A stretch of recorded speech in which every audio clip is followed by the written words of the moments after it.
Welcome to Temples of Technology with the California Business Incubation Alliance, where we take you inside leading incubators and accelerators supporting startups of every shape and size.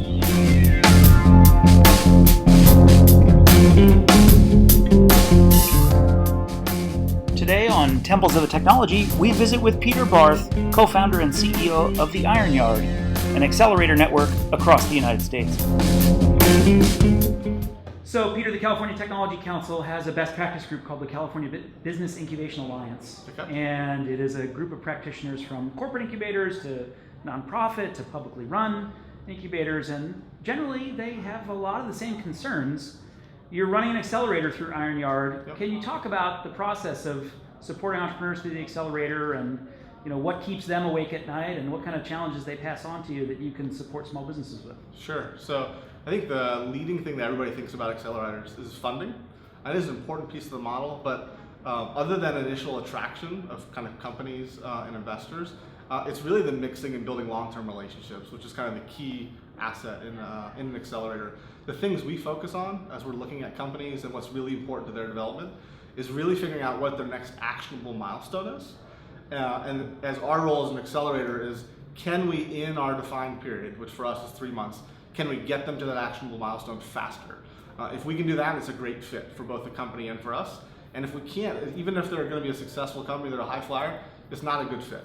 So we often will walk away from a company who's doing a great job, but we just don't bring that value in our mentor network to get them to whatever the next actionable milestone is. So how often do you find that your role is partly to help them determine whether they're going to fail quicker? All the time. So I mean, everything in the accelerator is do it faster.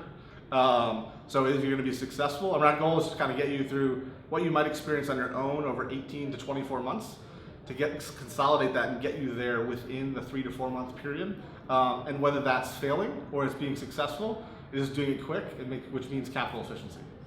So do you have any words of wisdom for those who are running any of those other kinds of incubators and accelerators from your experience about what you'd like to pass on? Sure. So I think probably the most important thing in today's accelerator world is there's a lot of accelerators, right? There's opportunities in every city probably to be involved in accelerator, but it's focused on what are the local assets you have in the community or in the surrounding mentor network, which may not be geographically bound, but in the actual mentor network. But what is the actual expertise? So don't take everybody, when software is hot, don't just do software, but figure out we do health well, and we have connections, we can walk you in the door of Blue Cross and Blue Shield. Like, you should focus on digital health. And if it's advanced manufacturing, you should work on software that supports advanced manufacturing and logistics and those types of things.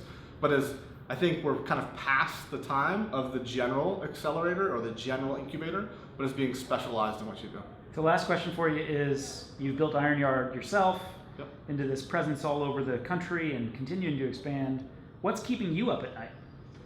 I think the thing that we're most passionate about and concerned about is talent. So we really got into this in the accelerator, and still it's a core part of our business, and we're passionate about the accelerator. We've figured out it's actually easier to fix that capital gap for startups than it was to fix the talent gap for startups. So that is kind of our main initiative at this point in time, is figuring out the right talent pipeline that actually has hands-on knowledge of the skills, not just theory. We're figuring that that's a huge gap in the current educational system, is kids come out of Florida University with great theory and actually haven't used any of the tools they need to use on day one at Twitter or Google or the next startup coming through our accelerator. So Peter Barth, CEO of Iron Yard, thanks for your time. Thank you.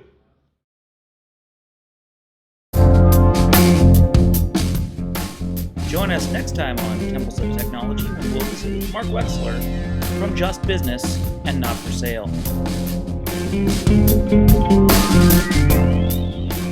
Temples of Technology is produced in Northern California by the California Technology Council.